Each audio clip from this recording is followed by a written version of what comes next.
Hello everyone, स्वागत है आप सभी का math and magic tips YouTube channel में। फ्रेंड्स, आज की इस वीडियो सीरीज में हम आप सभी को बताने जा रहे हैं कि एक प्रयोग द्वारा दिखलाइए कि प्रकाश संश्लेषण के लिए CO2 आवश्यक है। इसे हम लोग प्रयोग के माध्यम से कैसे बता सकते हैं। जैसा कि आप सभी को मालूम होगा कि बायोलॉजी से 3-4 ऐसे सवाल हैं जो मैट्रिक एग्जाम में लगभग 5 नंबर में हमेशा पूछे जाते हैं। इसीलिए वीडियो को शुरू से अंत तक अगर आपने देख लिया तो जाहिर सी बात है आपका 5 नंबर कंप्लीट हो ही जाएगा।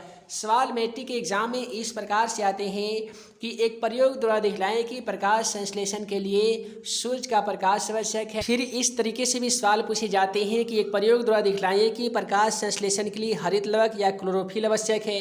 सवाल इस प्रकार से भी एग्जाम में आ सकते हैं कि एक प्रयोग के माध्यम से बताइए कि प्रकाश संश्लेषण के लिए CO2 जिसे हम लोग कहते हैं कार्बन डाइऑक्साइड आवश्यक है। तो इसको प्रयोग द्वारा दिखलाने के लिए आपको क्या करना होगा, प्रयोग लिख लीजिएगा और इस प्रकार से फिगर आपको एग्जाम के पेपर में बना देना होगा। जहाँ पे आपको एक गमले में लगा मंडहीन पौधा को बना लेना है जिसके एक पत्ती में पॉलिथीन के माध्यम से KOH रखकर बांध देना है। साथ ही आपको एक आयोडीन का घोल वाला टैब भी यहाँ पे बना लेना होगा। उसके बाद में इसका प्रयोग आप कुछ इस प्रकार से लिखेंगे कि प्रकाश संश्लेषण के लिए CO2 आवश्यक है। इसी प्रयोग द्वारा दिखलाने के लिए गमले में लगा एक मंडहीन पौधा लेते हैं। अब यहाँ पे आसान भाषा में समझिए कि प्रकाश संश्लेषण के लिए CO2 यानी कार्बन डाइऑक्साइड आवश्यक है। इसको जब हम प्रयोग द्वारा दिखलाते हैं तो दिखलाने के लिए हमको एक गमले में लगा एक मंडहीन पौधा को लेना पड़ता है जिसके एक पत्ती में पॉलीथीन में KOH रखकर उसे बांध देते हैं। जिसके एक पत्ती में हम लोग KOH जिसे हम लोग पोटेशियम हाइड्रोक्साइड कहते हैं, यानी गमले में लगे मंडहीन पौधे के एक पत्ती में KOH पोटेशियम हाइड्रोक्साइड रखकर बांध देते हैं और गमले को सूरज के प्रकाश में रख देते हैं। कुछ देर बाद पॉलीथीन से बंधे पत्ती को काट लेते हैं और उसके साथ साथ एक अन्य पत्ती को भी काट लेते हैं।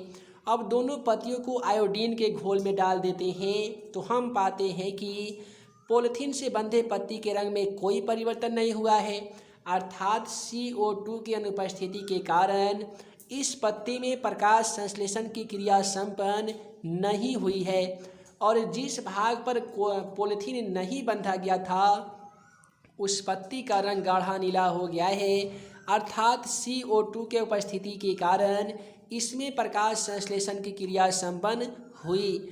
अतः इस प्रयोग से यह स्पष्ट होता है कि प्रकाश संश्लेषण के लिए CO2 आवश्यक है। तो इतना आप सभी को लिख देना होगा।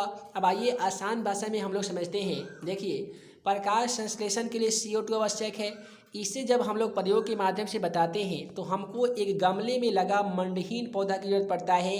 तो हम लोग लिखेंगे कि गमले में लगा एक मंडहीन पौधा लेते हैं जिसके एक पत्ती में पॉलीथीन में KOH रखकर इसे हम लोग बांध देते हैं और इसे कुछ देर के लिए, कुछ समय के लिए सूर्य के प्रकाश में रख देते हैं। यहाँ पे सूर्य होता है और सूर्य के प्रकाश में रख देते हैं।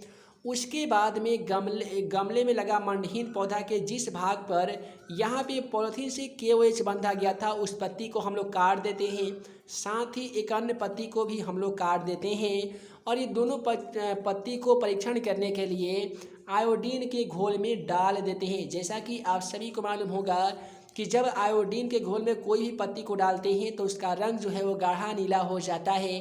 क्यों हो जाता है? क्योंकि उसमें क्लोरोफिल पाया जाता है। तो यहाँ पे क्या होगा कि पॉलीथीन से बंधे पत्ते को जैसे ही आयोडीन के घोल में हम लोग डालेंगे तो उसके रंग में कोई परिवर्तन नहीं होता है, क्योंकि इसमें CO2 मौजूद नहीं होने के कारण इसके रंग में कोई परिवर्तन नहीं होता है। और जैसे ही एक अन्य पत्ती को आयोडीन के घोल में डालते हैं तो उसमें CO2 की उपस्थिति के कारण CO2 अर्थात कार्बन डाइऑक्साइड होने के कारण उसका रंग गाढ़ा नीला हो जाता है। अतः इस प्रयोग से हमें यह स्पष्ट होता है कि प्रकाश संश्लेषण के लिए CO2 का होना काफ़ी ही आवश्यक है। तो आज की इस वीडियो सीरीज में आपने जाना कि एक प्रयोग के माध्यम से हम लोग कैसे बता सकते हैं कि प्रकाश संश्लेषण के लिए CO2 आवश्यक है। आगे आने वाली वीडियो सीरीज में हम आप सभी को बताएंगे कि एक प्रयोग के माध्यम से बताइए कि प्रकाश संश्लेषण के लिए क्लोरोफिल आवश्यक है। उसके बाद में बताएंगे कि एक प्रयोग द्वारा दिखलाइए कि प्रकाश संश्लेषण में ऑक्सीजन गैस मुक्त होती है। इन सभी क्वेश्चनों का आसान भाषा में सॉल्यूशन पाने के लिए चैनल पे नए होंगे तो चैनल को सब्सक्राइब करने के साथ बेल आइकन को दबा दीजिए, ताकि ऐसे ही मैथ एंड मैजिक टिप्स के माध्यम से आने वाली हर वीडियो का नोटिफिकेशन आप सभी को समय समय से मिल सके।